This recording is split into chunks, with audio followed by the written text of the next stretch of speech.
Hello, it's John Heaton, and today I thought I'd continue with a topic I've done before and come up with 5 more albums which I consider to be underrated.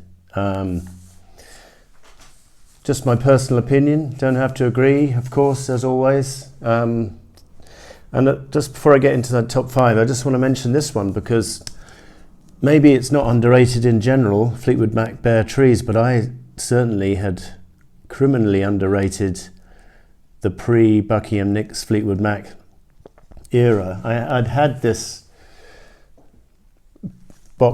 mini box set of 5 of the earlier albums, including Mystery to Me and Bare Trees, which are my 2 favourites.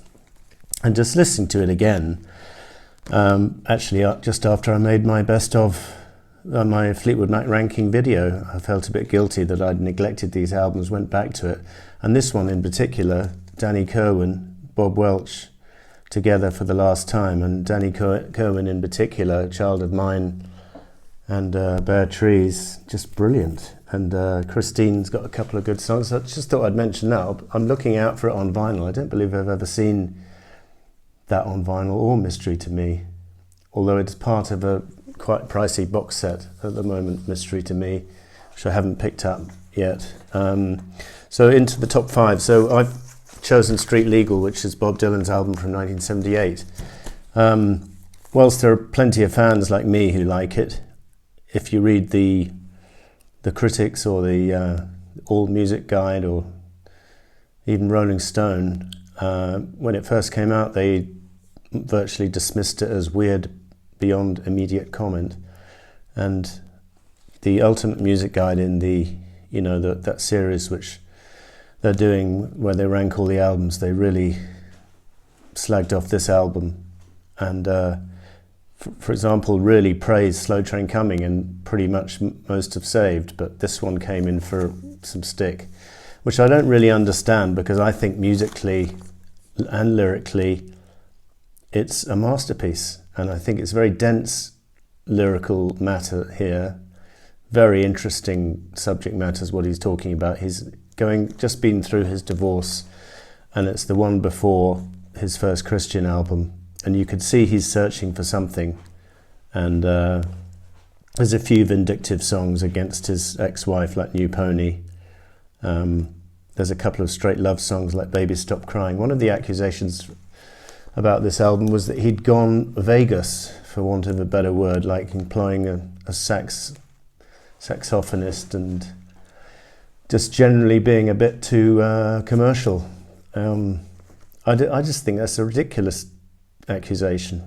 I think the musicianship actually is quite brilliant on this album, and if you are going to pick this up, I'm not sure if the vinyl is the remixed one, but on CD you can get I think it was 1999 remastered version, so try and look out for that one, because the original production was a bit muddy. That's the only criticism I would virtually have of the album originally, but that 99 version is sensational, and it's not often I say that with remasters, but and particularly look out for an extra 15-20 seconds of instrumental passage in the middle of Changing of the Guards, which wasn't on the original album. So that was one of my top 5, or my next top 5 underrated albums. And then I've got Crisis What Crisis, Supertramp's album from 1975. Critics tend to go for Crime of the Century as their favourite. The band themselves, remember Bob C. Benberg saying he thought Crime of the Century was, most of the band thought that was their best. Commercially, Breakfast in America is the one which gets the plaudits, and some critics seem to think that's their high water mark. I actually think there's very little to choose between Crime of the Century, Crisis What Crisis, even in the quietest moments, and Breakfast in America. And maybe because of this one gets a little less love, it's my particular favourite. I mean, apart from anything else, it's a wonderful cover. That title, Crisis What Crisis, originated from The Day of the Jackal, British film about an assassination attempt on Charles de Gaulle. And someone in the line in the film says, "Crisis? What crisis?" And John Anthony Helliwell said that they picked up on that and used it. So that's and one of my favourite films of all time. Check it out, Edward Fox, brilliant. So that was Crisis, What Crisis, 1975. Just superb material all the way through from Rick and Roger, from Lady, Sister Moonshine, Two of Us from Roger, to Ain't Nobody But Me, Another Man's Woman, Poor Boy from Rick. Just a fantastic album. Now, next one I've got is Spoke Ups the Blues from Ringo, 1970. He put out 2 albums in 1970, and this one did not quite as well as the first one. But I think out of all the Beatles solo albums, this is one of the best. And people might laugh at that, thinking, well, how can it be? It's Ringo. But Ringo's voice suits country and western. To this day, I've said he should do a follow-up to this. He apparently did record enough material for another album with the same musicians, Pete Drake and the Nashville musicians here. He flew over there, recorded it in just a few days, which must have made a very refreshing change from, recording an album for months in the studio with the Beatles. And most of the songs were written for him. And there's some gems on here, like Love Don't Last Long, Fastest Growing Heartache in the West, $15 Drawer, Loser's Lounge. Wine, Women and Loud Happy Songs is another favourite. So if you at all interested in Ringo's solo career, that would be one I would recommend you to check out early. Number 4, I've got another Fleetwood Mac related item, which is Buckingham Nix, which, if you saw my Fleetwood Mac ranking recently, it was pretty high on the list, number 4, I think I put it. To this day, unreleased on CD.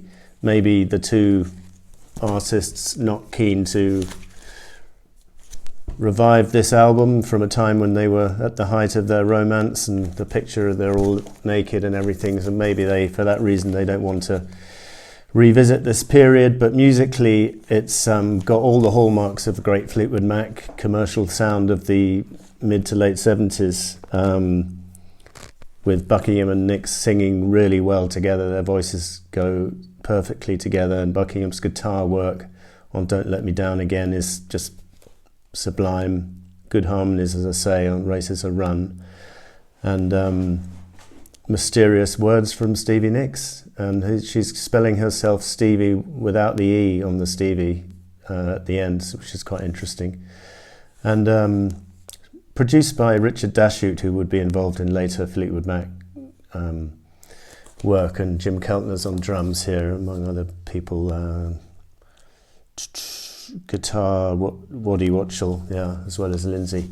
So I think that's really underrated. And the 5th one on my list here is In Through the Outdoor from 1979 from Led Zeppelin, where certainly at the time the Led Zeppelin fans were up in arms saying this is not real Led Zeppelin, this is a sellout. There's only one rocker to speak of on the album, In the Evening, at the beginning. A track like Hot Dog was laughed at by Led Zeppelin aficionados. I came to this album not knowing much about Led Zeppelin. I bought it roughly at the time it came out. This is one of 6 sleeves it came out in. I've got all 6. Designed by Hypnosis, and it's just memorable. And this, in the inside sleeve, if you were to add water to it, it goes different colours. And I've just got fond memories of it, and I think it's got wonderful keyboard work from John Paul Jones. I think there's some wonderful ballads on here. All of My Love, I'm Gonna Crawl, and I like Fool in the Rain. It's quite keyboard heavy, but that's not a bad thing. I think some great guitar work from Jimmy, even on Hot Dog. I like the fast solo. So I've got nothing against this album. I have got several of their other albums on vinyl, like Houses of the Holy and Physical Graffiti and Led Zepp 2, which I also like, and I've picked up Led Zepp 3 quite recently. I don't have their first album on vinyl. I do have it on CD. And I don't have Presence on vinyl, but I do have it on CD. So that was 5 more underrated albums for you. Just my opinion, as I said, and hope you enjoyed watching. We'll see you next time.